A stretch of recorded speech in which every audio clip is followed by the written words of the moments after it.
नमस्कार साथियों, आज का हमारा टॉपिक है चंपारण सत्याग्रह 1917। अभी कंटिन्यू कुछ दिनों से हमारा जो वीडियो था वो बिहार स्पेशल पर था, जिसमें 3 वीडियो अपलोड हुआ। पिछला वीडियो था बिहार की प्रमुख नदियां, बिहार का अपवाह तंत्र। लेकिन बीच में इस टॉपिक को लाने का मेरा मेन मकसद ये था कि चंपारण सत्याग्रह का संबंध बिहार से ही है। हालांकि भारतीय राष्ट्रीय आंदोलन के अंतर्गत इस टॉपिक को पढ़ा जाता है, लेकिन इसका संबंध बिहार से ही है। इसलिए हम इस टॉपिक को आपके सामने लेकर के आए हुए हैं और बात करते हैं इस टॉपिक के बारे में। चंपारण सत्याग्रह को कहा जाए तो प्रथम सविनय अवज्ञा आंदोलन के नाम से भी जाना जाता है। इसकी शुरुआत तो तब हुई, लेकिन सबसे पहले हुआ क्या, महात्मा गांधी का भारत में आगमन हुआ। यानी महात्मा गांधी 1915 से पूर्व कुछ दिनों से दक्षिण अफ्रीका में थे और जनवरी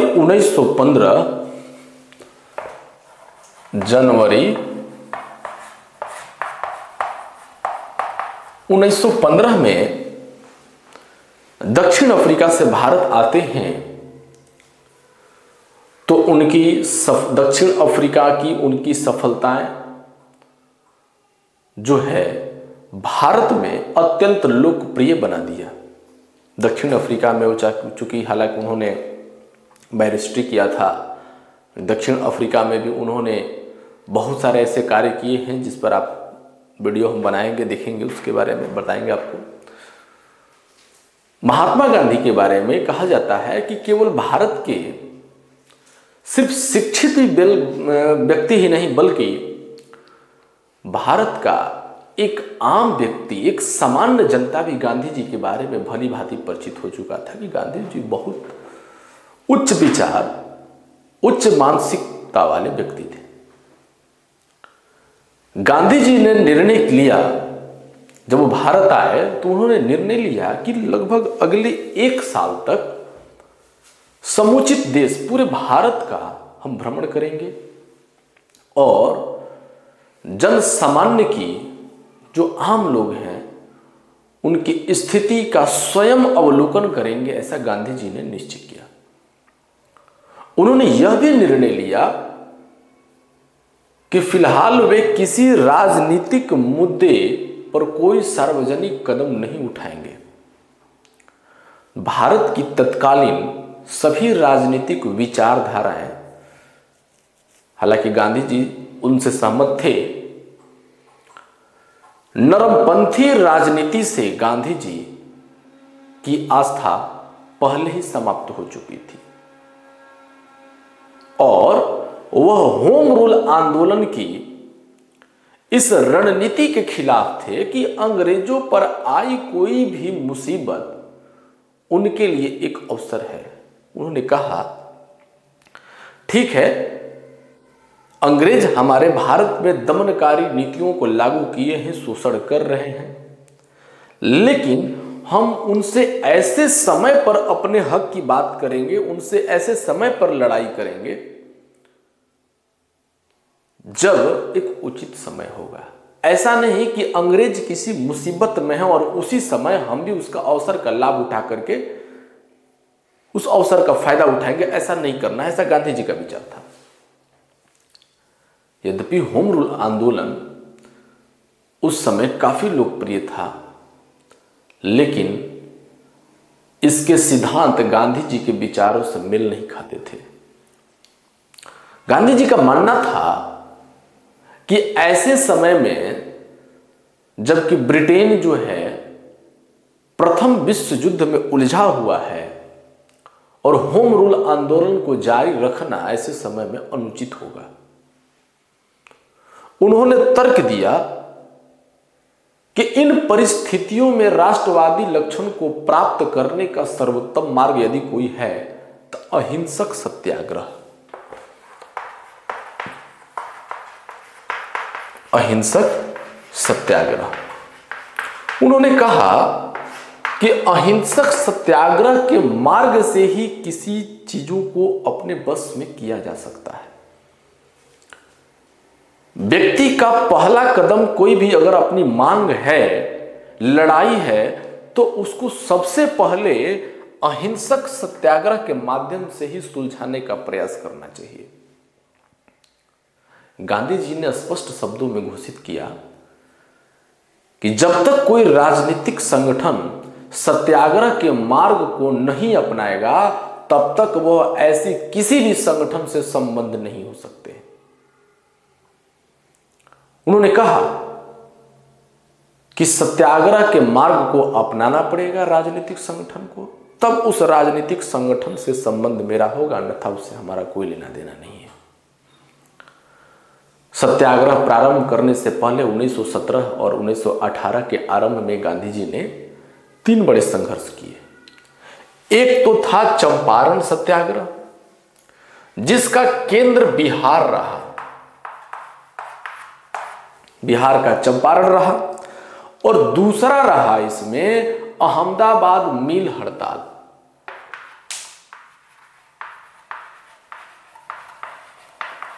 अहमदाबाद मिल हड़ताल, और इसमें एक और था तीसरा, खेड़ा सत्याग्रह।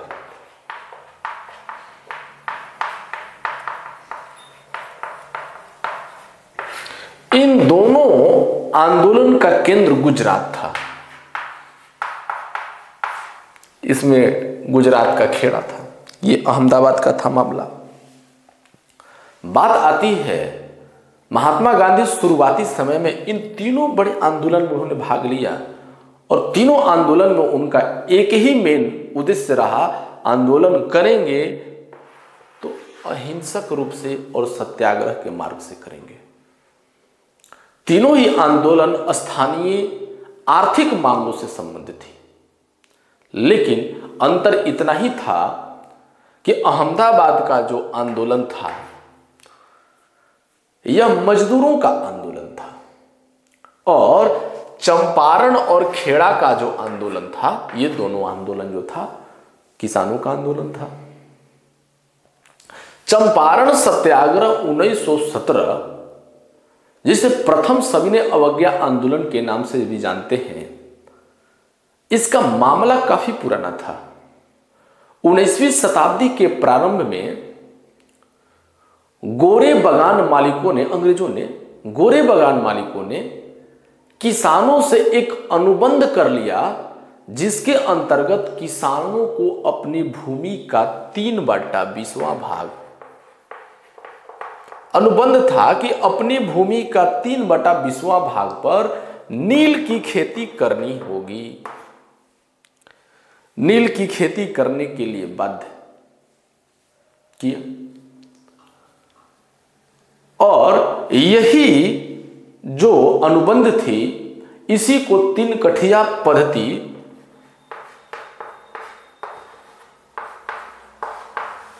तीन कठिया पद्धति के नाम से भी जाना जाता है। 19वीं सदी के अंत में जर्मनी में हुआ क्या, रासायनिक रंगों का विकास हो गया। रासायनिक रंग अर्थात डाई का उस समय विकास हो गया, जिससे हुआ क्या कि नील का जो बाजार जो था बिल्कुल खत्म होने के कगार पर आ गया, खत्म ही हो गया, यानी कि इसका डिमांड ही कम हो गया। अब लोग डिमांड करने लगे डाई का, यानी रासायनिक रंगों का इस्तेमाल करना शुरू कर दिया, डिमांड बढ़ गया। इसके कारण चंपारण के जो बगान मालिक नील की खेती बंद करने को विवश हो गए, और किसान भी मजबूरन नील की खेती से छुटकारा पाना ही चाहते थे, किंतु परिस्थितियों को देखकर गोरे बगान मालिकों ने किसानों की व्यवस्था का फायदा उठाना चाहते दूसरी ओर उन्होंने दूसरी फसलों की खेती करने के लिए किसानों से कहा कि वो तो समझ ही गए कि नील का डिमांड है नहीं, कोई बेनिफिट होने वाला नहीं है। दूसरी फसलों की कृषि करने की अनुमति तो दी, लेकिन उसके एवज में कहा कि टैक्स और कर जो है अत्यधिक मात्रा में उस पर लगा दिया। इसके अतिरिक्त उसने तय किए गए जो दर थे, टैक्स का जो दर तय किया गया था, किसानों को अपने उत्पाद बेचने के लिए भी बाध्य किया। किसान को कहा गया कि हम जो तय करेंगे उसके रेट में, उसी रेट में आपको अपने फसल को बेचना पड़ेगा, ऐसा बाध्य किया। तो उस समय के एक प्रमुख है, चंपारण के प्रमुख आंदोलनकारी थे राजकुमार शुक्ला। राजकुमार शुक्ला, इनको लगा कि यह मामला इतनी आसानी से निपटने वाला नहीं है। अपने तरफ से ये हार मान गए थे। फलतः हुआ क्या, गांधी जी, ये राजकुमार शुक्ला ने गांधी जी को निमंत्रण दिए, उनको चंपारण में बुलाने का फैसला लिया और बुलाने के लिए फैसला लिया। और जैसे गांधी जी ने क्या किया, उनको जैसे सूचना मिली, गांधी जी अपने साथ डॉक्टर राजेंद्र प्रसाद, ब्रज किशोर, मजहर उल हक, महादेव देसाई, नरहरि पारिक तथा जेबी कृपलानी के सहयोग के साथ मामले की जांच करने के लिए चंपारण आ गए। गांधी जी के चंपारण पहुंचते ही अधिकारियों ने उनको चंपारण से चले जाने का आदेश दे दिया, किंतु गांधी जी ने इस आदेश को मानने से इनकार कर दिया और कहा कि किसी भी प्रकार को दंड को भुगतने का फैसला किया है, कोई भी दंड देना है दे दो, लेकिन हम यहां से नहीं जाएंगे। क्योंकि वो जानते थे कि गांधी तो जरूर कुछ ना कुछ इसमें दिमाग लगाएगा, तो सोचा कि क्यों नहीं इसको हटा दिया जाए यहां से। सरकार के इस अनुचित आदेश के विरुद्ध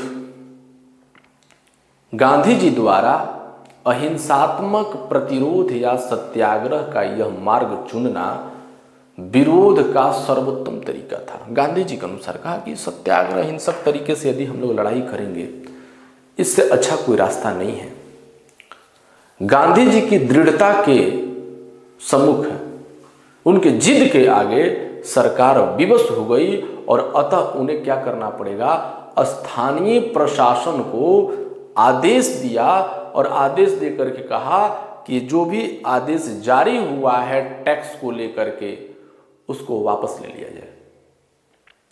गांधी जी को चंपारण के गांव में जाने को उनको छूट दे दिया जाए। स्थानीय प्रशासन को आदेश दिया कि गांधी जी को चंपारण के गांव में वो चले जाएं, उनको आने जाने भ्रमण करने का छूट दे दिया जाए। इस प्रकार सरकार ने सारे मामलों की जांच करने के लिए एक आयोग का गठन किया गया और उस आयोग के गठन करने के बाद उसका एक सदस्य के रूप में गांधी जी को भी रखा गया। गांधी जी आयोग को यह समझाने में सफल रहे कि तिनकठिया प्रथा जो है, पद्धति जो है, यह समाप्त होनी चाहिए। उन्होंने आयोग को यह भी समझाया कि किसानों से पैसा अवैध रूप से वसूला जो गया है, उसके लिए किसानों को हर्जाना देना होगा। बाद में एक और समझौते के पश्चात गोरे बगान के जो मालिक थे, अवैध वसूली का 25% हिस्सा, जितने वसूली किए गए थे उसका 25% हिस्सा किसानों को लौटाने पर राजी हो गए और एक दशक के भीतर ही बगान मालिकों ने चंपारण को छोड़ करके चला गया। इस प्रकार गांधी जी ने भारत में सविनय अवज्ञा आंदोलन का प्रथम संघर्ष सफलतापूर्वक जीत लिया। चंपारण सत्याग्रह से संबंध अन्य बिहार के भी लोग उसमें थे। लोकप्रिय नेता में अनुग्रह नारायण सिंह, रामनवमी प्रसाद, एवं शंभू शरण वर्मा शामिल थे। यानी गांधी जी का, महात्मा गांधी का भारत में प्रथम अगर कहा जाए आंदोलन जो शुरू किया गया था तो चंपारण सत्याग्रह, जिसका केंद्र बिहार रहा। प्रश्न पूछ सकता है कि गांधी जी का पहला सत्याग्रह कौन सा रहा, तो चंपारण सत्याग्रह। कब? 1917 ईस्वी में। इसका केंद्र कहाँ रहा? बिहार का चंपारण रहा। गांधी जी कब दक्षिण अफ्रीका से भारत आए? 1915 में।